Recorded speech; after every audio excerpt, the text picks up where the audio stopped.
Hey guys, I've been following the VertCode Elite Jumps program for the last 16 weeks and I've just completed phase 4, the spring phase. My all-time PB was 26 3/4 inches, which I got after doing vertical jump Bible, but going into this program, I tested at 25.5 inches.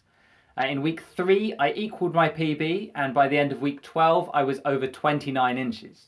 There are 12 phases in total, but the first 4 phases give the impression that they work as one complete unit of training, going from a base phase right through to some quite advanced plyometrics.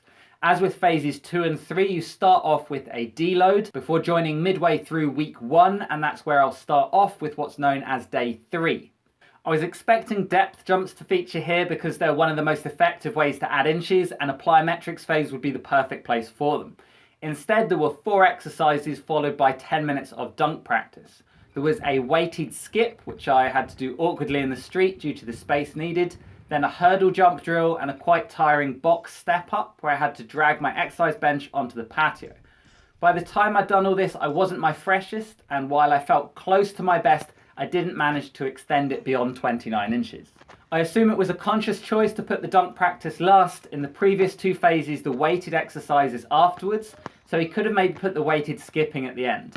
It left me a bit disheartened because I was expecting the plyometrics phase to be a sort of taper from all the weights, and I thought I'd feel better and better and be setting PBs each week. I also found the 10-minute dunk practice block a bit unstructured and my technique was getting sloppy, so I reintroduced some of the jump prep exercises from phase 1, and that helped me reinforce good jump mechanics. Days 2 and 4 are still core work and balance, but he does drop the stretches and the ankle drills. It's important to take responsibility for your own foot conditioning and mobility, so dip into the resources with what you need to improve, rather than assuming anything that's not explicitly programmed isn't worth your time. Personally, I thought it was one of the weakest selections of core exercises so far, and I only really felt that the rocking dead bug was a challenge. Again, despite paying money for a cookie cutter program, it's down to me to recognize that it's not working, maybe sub in some exercises from previous phases. Days 1 and 5 have been identical up until now, but this is where it changes. There are 3 exercises that feature on both days, and the first of those was a bounding series.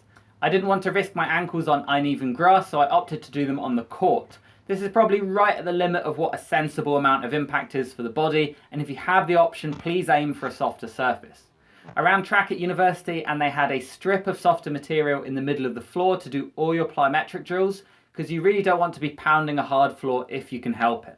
The other 2 exercises were weights-based, which I was a little surprised to see in a plyometrics phase, but happy nonetheless. There was an explosive single leg movement, and I needed to add weight to that because I'm just so powerful. Then RDL, I know from his podcast that he's not a fan of people maxing out, so I kept it light and fast. I was loading up with around body weight, which is 72.5 kilos.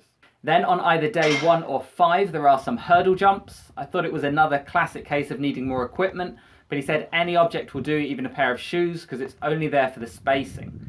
I have some cones which I used. I do feel something was lost in trying a max intent jump over such a small object, but it was okay. There are 3 different hurdle drills, and day 5 was probably my favourite. Overall, I was not a fan of days 2 and 4, but the 3 main plyometric days were well structured, and I felt they had good carryover to both single and double leg jumping.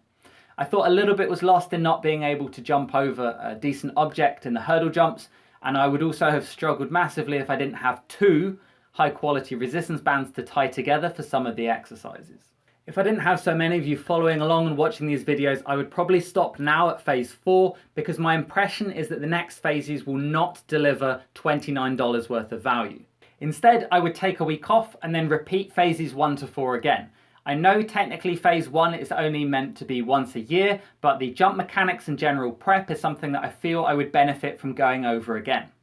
But because I'm curious and I feel like you guys would appreciate it, I wanted to continue on and do phases 5 and 6 at least.